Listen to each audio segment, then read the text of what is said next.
Hello friends, all of you welcome in our YouTube channel PCB star. तो आज अपन बात करने वाले हैं जीएस के इम्पोर्टेंट क्वेश्चंस जो कि मैंने छांटे हुए हैं आरआरबी ग्रुप डी के सेट पेपर से। 25 क्वेश्चन आए हुए थे, 100 में से आपके कुछ मैथ के आते हैं, रीजनिंग, जी के, जीएस। जिसमें मैंने जीएस के 25 क्वेश्चन का स्क्रीनशॉट लेके और पीडीएफ बना के आप लोगों के लिए वीडियो बना रहा हूँ। तो लास्ट तक बने रहिएगा और इन क्वेश्चनों का एक्सप्लेनेशन ध्यान से सुनिएगा। पहले क्वेश्चन में कह रहे हैं कि निम्न में कौन सा ऊतक का उदाहरण है। तो ऊतक आपका क्या होता है? ऊतक होते हैं कोशिकाओं के समूह। कोशिकाओं का विशिष्ट समूह जो उत्पत्ति, संरचना और कार्य में समान होते हैं उनको ऊतक कहते हैं। तो मस्तिष्क आपका ऊतक नहीं है। मस्तिष्क क्या है? एक अंग है। कोशिकीय संगठन होता है, एक सबसे छोटी इकाई होती है शरीर की, कोशिका। उसके बाद आपका बनता है ऊतक। ऊतक के बाद आपका बनता है अंग, और अंग के बाद अंग तंत्र, और अंग तंत्र के बाद ह्यूमन की पूरी बॉडी बनती है, अपना शरीर। तो सबसे छोटी इकाई होती है कोशिका। ऊतक क्या होता है? कोशिकाओं का समूह होता है। तो यहाँ पे आपका आंसर था रक्त। रक्त क्या है? एक तरल संयोजी ऊतक है।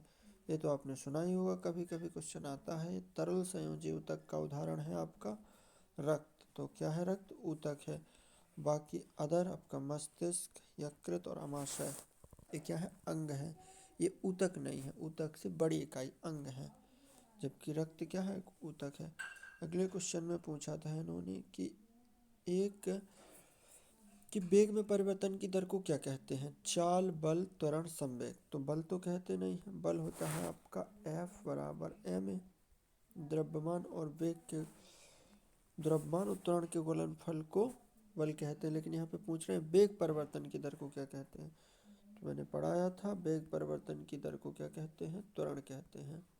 Delta we upon delta T वेग परिवर्तन की दर होती है। इसका सूत्र ए भी होता है, ए बराबर v minus u upon t. अंतिम वेग माइनस प्रारंभिक वेग बराबर टी। इसी को जब अपन सॉल्व करते हैं तो ए टी बराबर वी माइनस यू, और यहाँ से वी बराबर यू प्लस ए टी। आपका गति का प्रथम समीकरण यहीं से निकलता है। तो वेग परिवर्तन की दर को क्या कहते हैं? त्वरण कहते हैं। अगला क्वेश्चन था एलिजा टेस्ट किस बीमारी के निदान के लिए किया जाता है। तो एलिजा टेस्ट आपका किया जाता है, एलिजा टेस्ट आपका किस बीमारी के निदान के लिए किया जाता है। तो एलिजा टेस्ट आपका किया जाता है एड्स के लिए, कैंसर, एड्स, पोलियो, टीबी। तो एलिजा टेस्ट है जो आपका एड्स के लिए किया जाता है। एक एंटीजन एंटीबॉडी रिएक्शन का टेस्ट होता है जिससे शरीर में HIV वायरस के बारे में पता लगाया जाता है, जो कि एड्स के लिए जिम्मेदार होता है। और एलिजा का अगर फुल फॉर्म पूछे तो एलिजा का फुल फॉर्म होता है एंजाइम लिंक्ड इम्यून सॉर्वेंट एसे। एलिजा का फुल फॉर्म होता है एंजाइम लिंक्ड इम्यून सॉर्वेंट एसे। ये आपका एंटीजन एंटीबॉडी से रिलेटेड टेस्ट होता है जो एड्स की जांच के लिए किया जाता है। अगले क्वेश्चन में पूछा था खमीर किसका उदाहरण है। तो खमीर आपका किसका उदाहरण है? खमीर आपका उदाहरण है शैवाल, जीवाणु, विषाणु, कवक, फफूंदी, इसी को कवक भी कहते हैं, फंगस। तो ये खमीर आपका फंगस का उदाहरण है।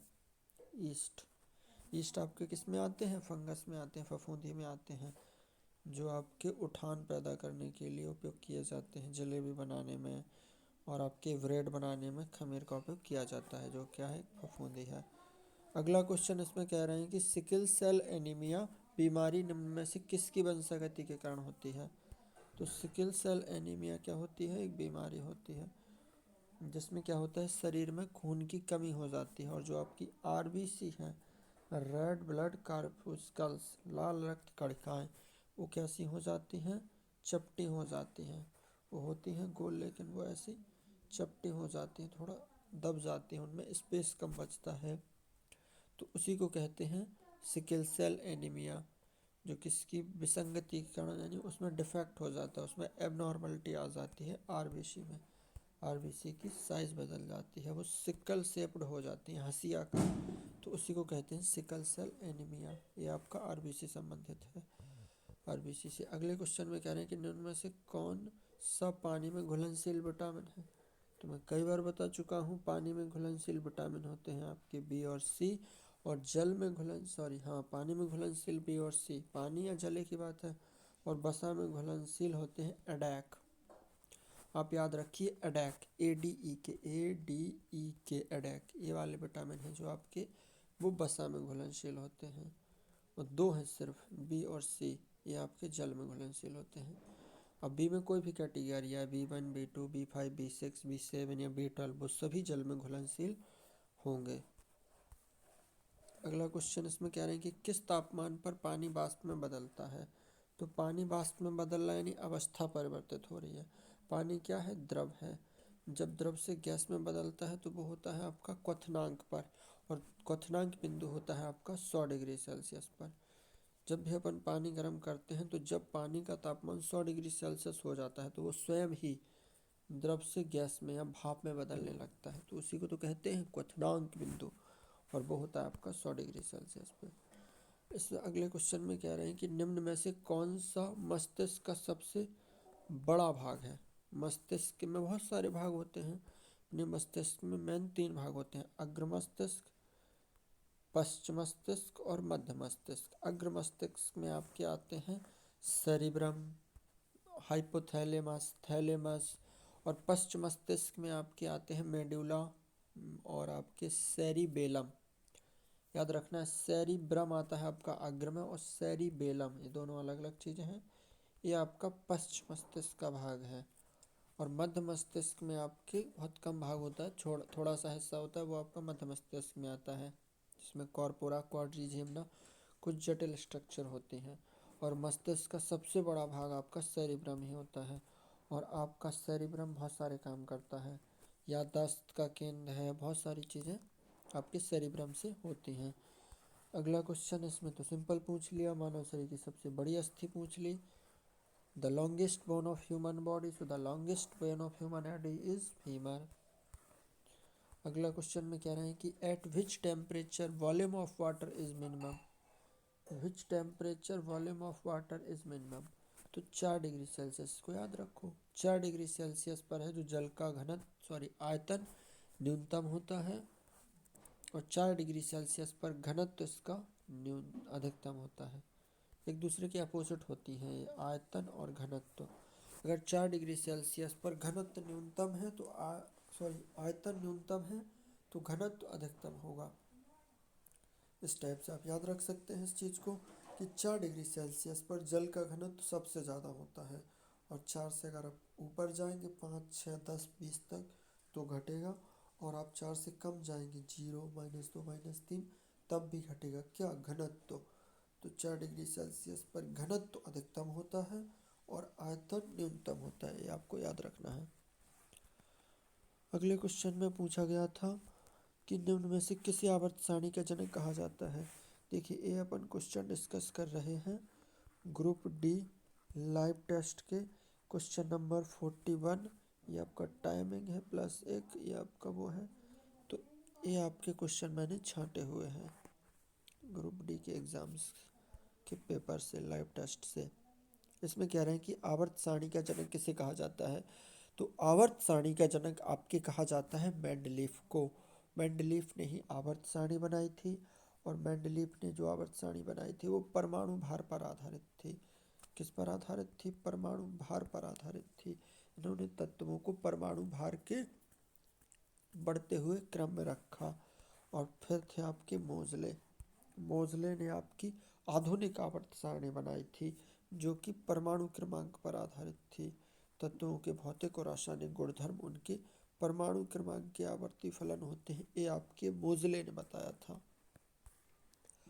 अगले क्वेश्चन में इन्होंने पूछ लिया कि पोटेशियम क्लोरेट का रासायनिक सूत्र क्या है। पोटेशियम क्लोरेट में आपका पोटेशियम तो होना ही चाहिए था, तो यहाँ पे तो मैग्नीशियम है, यहाँ सोडियम है, यहाँ जिंक है, हट गए, यही होगा आंसर। पोटेशियम क्लोरेट में पोटेशियम तो होगा ही कम से कम, तो पोटेशियम देख लिया, बाकी आगे देखने की ज़रूरत ही नहीं है, आपका आंसर हो जाएगा ए। अगला क्वेश्चन कह रहे हैं कि कमरे के तापमान पर क्लोरीन गैस होती है।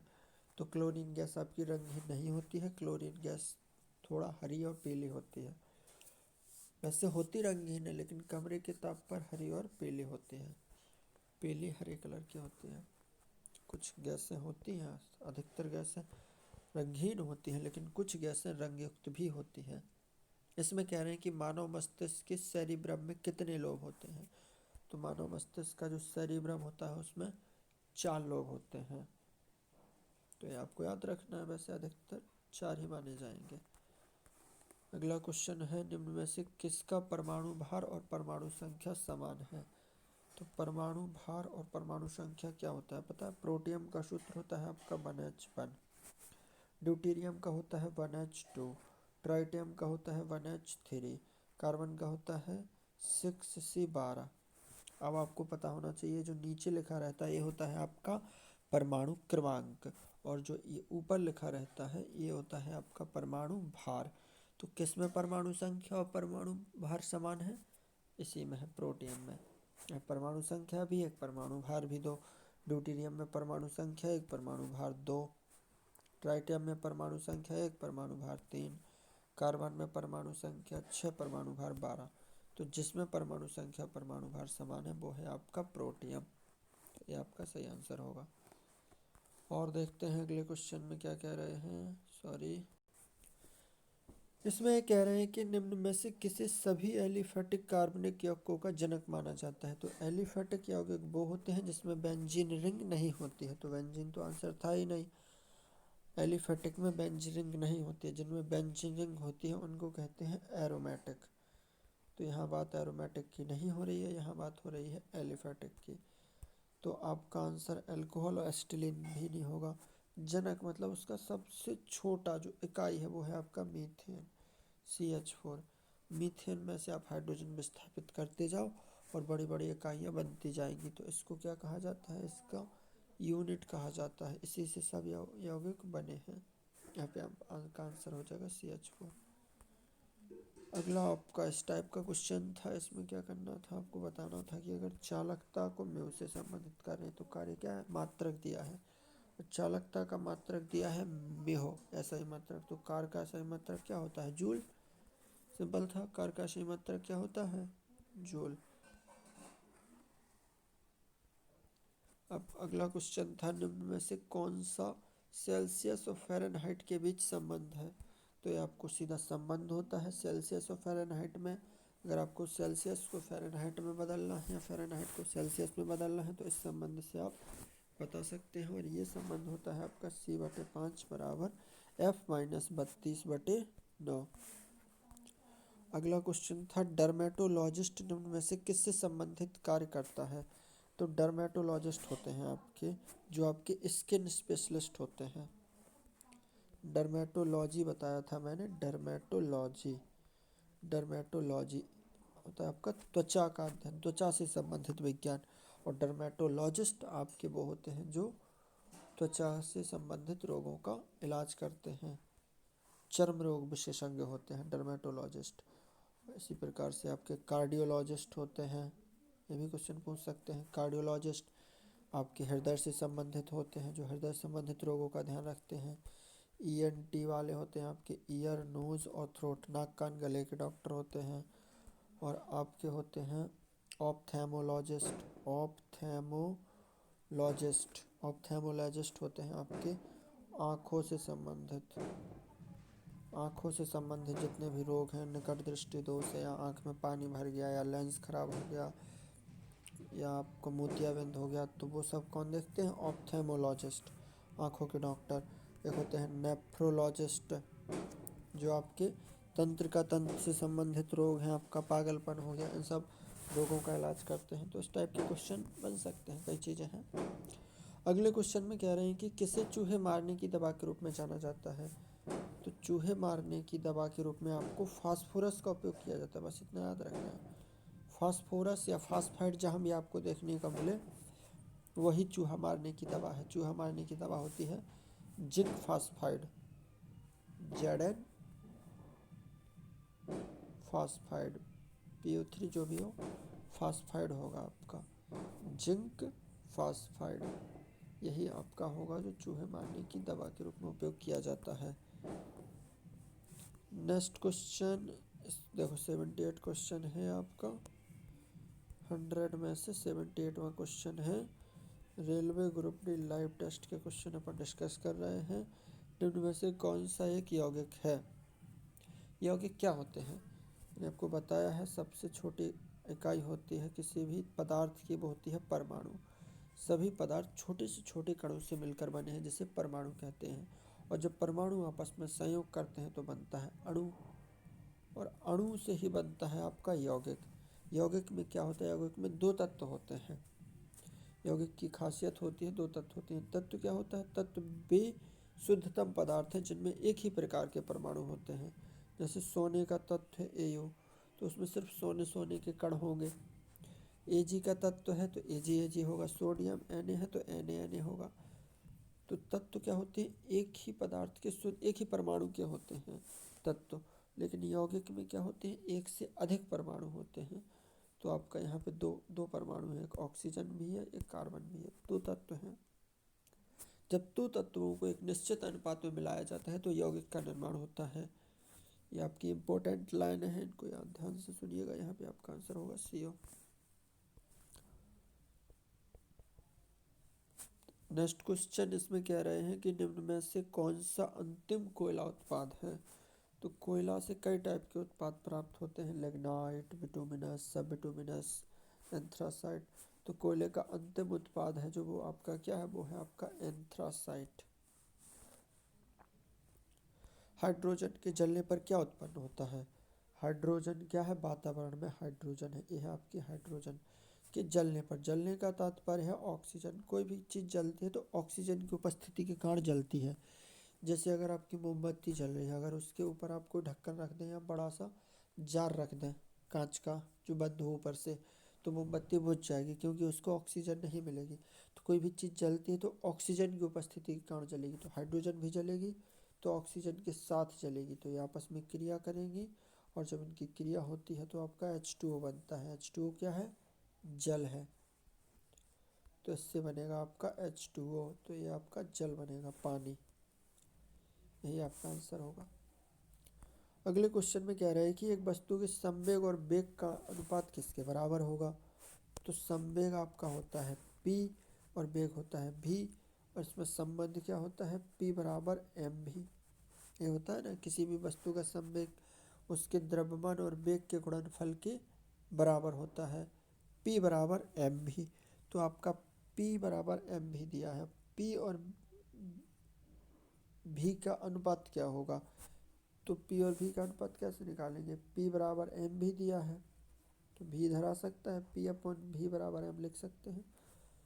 P अपन V बराबर m अपन लिख सकते हैं, और यहाँ से P और V का अनुपात किसके बराबर आ गया? m या द्रव्यमान के। तो यहाँ पे आपका आंसर द्रव्यमान हो जाएगा।